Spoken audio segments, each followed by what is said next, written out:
Good morning and welcome to Morning Scoop for Saturday, December 18th. This is your daily Buckeye fix. I'm Tom Orr. The Rose Bowl game against Utah in just 2 weeks, 14 days. The game against Michigan in slightly more than 2 weeks, 344 days. Earlier this week, we learned that Jim Knowles will not be playing any kind of direct role in the Buckeyes' preparations for the Rose Bowl, but he will be around the Woody Hayes Athletic Center for at least a few days this month. And as you'll hear on tomorrow's show, at least a few OSU players have admitted sneaking peeks at some Ohio State defensive film to get a sense for what's coming soon. So when Knowles does take over as the Buckeyes' new defensive coordinator in 2022, what can those Ohio State players and fans expect? Buckeye Scoop's X's and O's guru Ross Fulton is my guest this morning. He just wrote a fantastic deep dive on Knowles and some of the concepts he likes to use. Ross, thank you for joining me. Happy to be here, Tom. So let's start with personnel, because we've talked about Knowles a little bit, and some of this is going to be a little bit of a rehash, but you did a little bit more of a deep dive this time. Let's just start with the personnel. He runs a 4-2-5, which is what the Buckeyes ran for most of this season. Is there any kind of a different body type or player type that they're going to need to bring in, or will the existing roster more or less work with what he wants to do? So obviously, I think the existing roster will more or less work. I mean, I think good coaches obviously adapt, and it'll be interesting because some of what he's done, and we can talk about, is somewhat born out of necessity, right? Because you're a lot of times undersized, generally speaking. You're like undersized guys, and how do you adapt to that? And now he has more prototypical 4-2-5 body types for each position. But I really think Ryan Day this week, interestingly, like he really leaned in again into saying this is a 4-2-5 and emphasizing the continuity between the two things. And that's true in some ways, as I talked about my article, and different in other ways. But I mean, I really do think that Ohio State, maybe more so than like probably fans realize, is like in a pretty good position personnel-wise defensively, no matter what, because they were really young this year and they have a lot of guys coming back, especially with Cam Brown announcing that he'll return. And so I do think that they're in a pretty good position overall, and they certainly should, be able to make it work. There are going to be some different things that they're doing next year, obviously, but it sounds like from what you wrote, a lot of the stuff that Knowles likes to do in terms of defensive line alignment, as well as some of his coverage schemes, are actually going to be kind of similar to what the Buckeyes are running under Matt Barnes towards the end of the season. Yeah, I mean, certainly, I think, you start up front, that he bases out of an under front, which is pretty much what Ohio State based out of too, after Barnes took over. So when I say under, it means that essentially the nose guard, the one techniques to the call and the three techniques away from the call. I think there's some important differences in how the defensive line acts or functions that we can get into, but I think that, and then coverage wise, again, same thing. So, again, a lot of cover three, which Ohio State's very familiar with playing, a lot of cover three pressures, a lot of a more variety of cover four. Knowles is actually traditionally kind of known as a cover four guy. And so Ohio State obviously tried to scramble under Barnes to put that in season. But it does work. You can see how I can see in Ryan Day's mind, like all the connections, because like a lot of the cover four concepts they're using put like their cornerbacks and man coverage. Like we talked about cover four mag a lot on the show, man, everywhere he goes. And again, like Knowles likes to also use cover four concepts where there's going to be a lot of man coverage, particularly on the outside, to get safeties involved in the run game. So there are definitely similarities, and there are ways that like Knowles can choose if he wants to like lean into the similarities and like play his more traditional 4-2-5. But then, there's obviously places where he's taken pretty big departures. All right, you mentioned Meg there. So I feel like we're kind of slowly running through the various permutations of different kind of coverages. Meg, man everywhere he goes. Okay, we've talked about that a few times. Last time we talked about Mez, man except shallow, and Mod, which is man only deep. This week you wrote about mix. So we get a new 3-letter M word to tell everyone about. Ross, what is mix? Mm-hmm. All right, so I will back up and say, so again, I think we've touched on this before. I touched on it in my article. One of the benefits of cover four is you can essentially divide the field in half and put concepts to each side. So you can play a concept to like the formation strength and a concept to the weakness. Mix is, as the name implies, it's sort of a mix between Meg and Mod. So you are, again, essentially playing man on the outside. The difference with mix is it's and this gets into a Nick Saban thing. You can love it or hate it. He wants like terms for everything. Mix is essentially just cover four, except it's a signal to what we've talked about, the apex player. So again, think about the guy who's like the overhang or who's responsible for the flat area, that if he sees run action, he's automatically triggering to play the run. So that matters a lot against RPOs, right? So it's essentially a signal like, hey, we want you playing the run. Don't sit and freeze.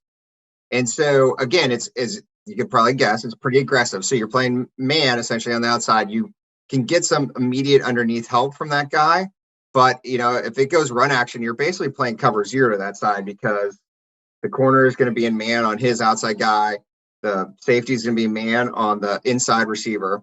And so, again, there's just all these variations that in the grand scheme of things, when you see them all together, you can understand how they work, but there's lots of terminology. And then similarly, takes out of our 3-letter words, but he likes to play a type of brackets especially to like the multi-receiver side. And again, he's playing man coverage on the outside with the corner, and essentially the safety and that apex or overhang, whatever term you want to use, are essentially kind of double covering the slot receiver. And so, but double covering in the sense that essentially, like if that guy's underneath the apex kit and outside, the apex takes him. If he goes vertical, the safety takes him. And all that means is like they A, have help, but B, again, it allows the other one of those players to come down and play the run. So he's looking for ways to both have himself covered, deep, but also add extra players in the box to be +1 against the run. So very early in that answer, you talked about the fact that he'll play one coverage on one side of the field and maybe a different one on the other one. And that sounds like this is, we've talked before about trying to find a way to make the defense easy for the defender to play, but really confusing for the offense. I would assume that's one of the ways that Knowles is really trying to accomplish exactly that.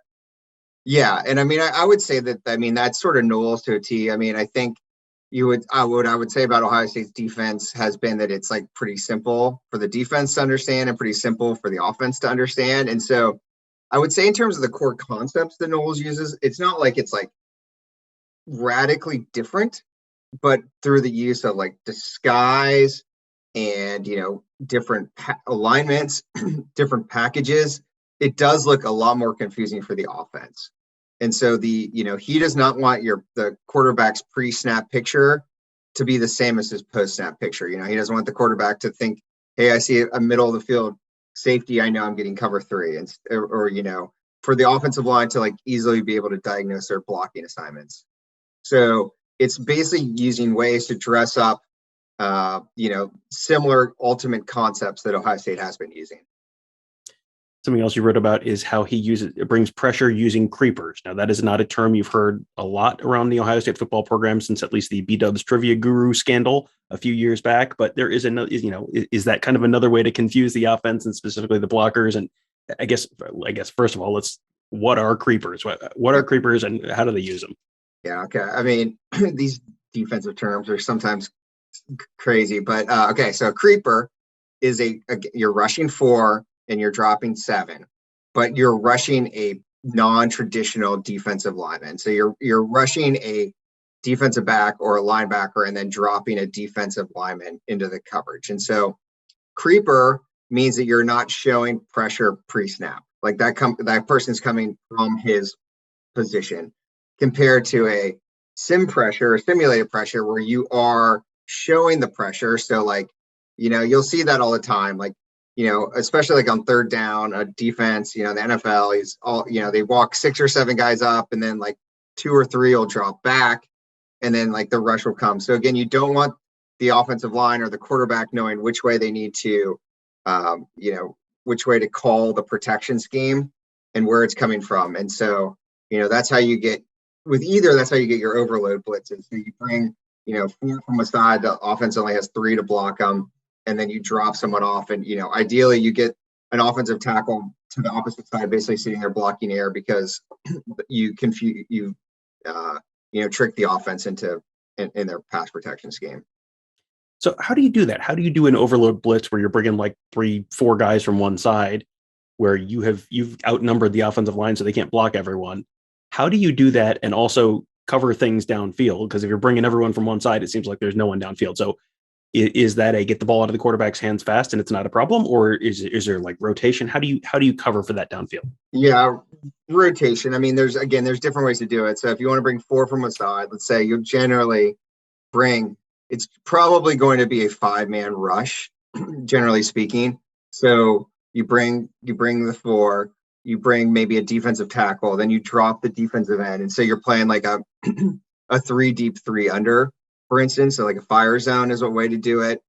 You could drop everyone out and play a 4-7, but then Knowles has like, I mean, again, it goes for like, he talks about like when he first started coaching, he was a running backs coach, and like, it made a big impact on him, like how much time the offense has to spend preparing in terms of the blocking schemes for dealing with things. So like, he wants to force the offense to spend time. Like he'll always include a cover 0 blitz package. So cover 0 just means like everyone's playing man with no deep safety help. Now that's something Ohio State has not done as far as I can remember the last few years. So like you're bringing 6 guys or 7 or 8, however many the offense wants to keep it in the block, you're going to bring one more than that. So you force the quarterback to get it out of his hands. And again, that's just something that now the offense has to prepare for that. And he'll go all the way from that to using 8-man drops where like, they'll show a pressure and everyone drops out and he'll rush 3 and sort of have a spy on the quarterback. So again, it's just trying to force the offense to be prepared for a myriad of things and not exactly know what they're going to be facing. The cover 0 thing you mentioned there is interesting because going back to Jeff Hafley, job number 1 for the defense was don't give up big plays. So they would have someone back there just because they don't want to give up big plays.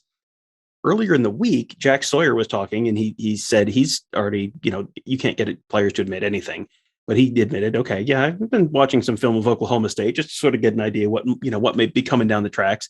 He talked about how aggressive the defense was. Now, I mean, we talked before the show, like every time everyone hires a new defensive coordinator, it's, an aggressive attacking mentality. Like no one ever is, wait till you see how passive we are. Like that's almost like a cliche with a new defensive coordinator, but is that actually true with Knowles?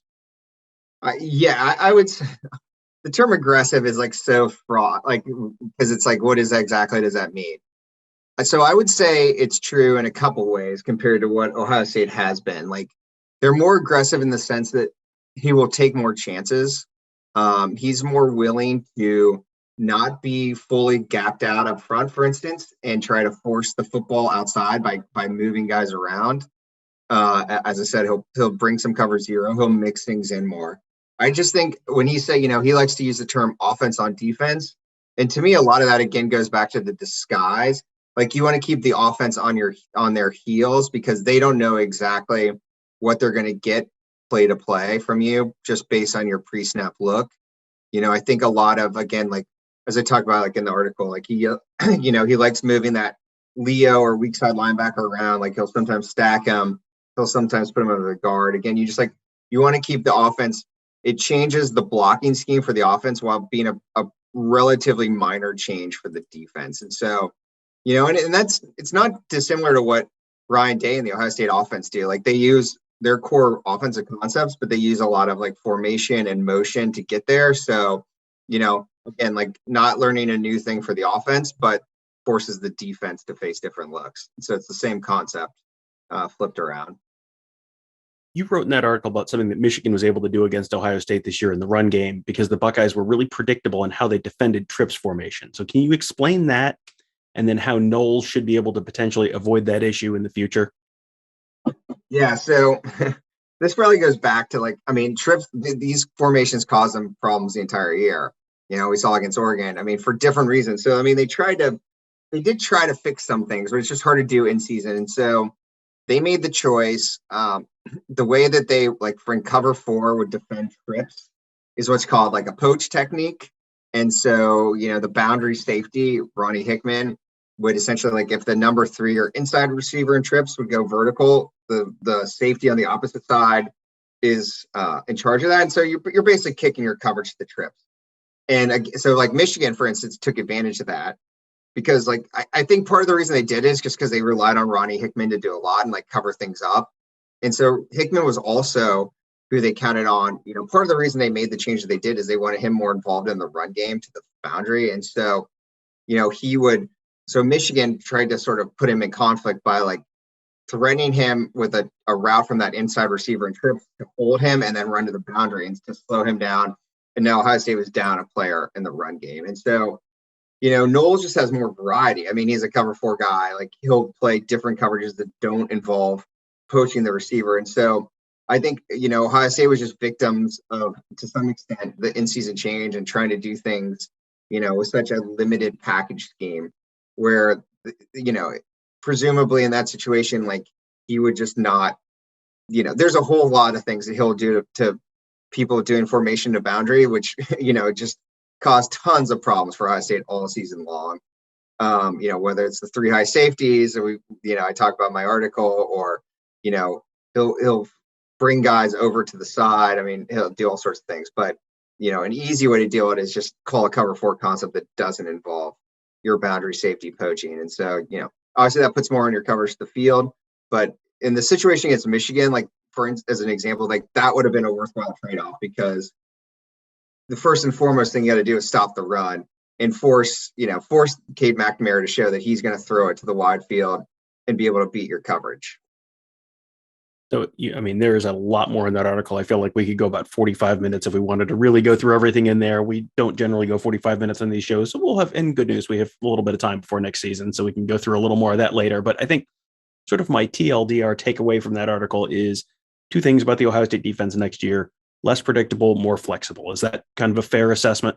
Yeah. And I just think like the execution will be better. I mean, just like, even putting aside the scheme issues, like, he's just, they should be executing at a higher level. Like, you shouldn't be seeing, for instance, like against Michigan, like a defensive end spilling the football to no one because like the front and back weren't matched up. Like, everything will be much more coordinated, for lack of a better word, because like he'll be in charge, his defense.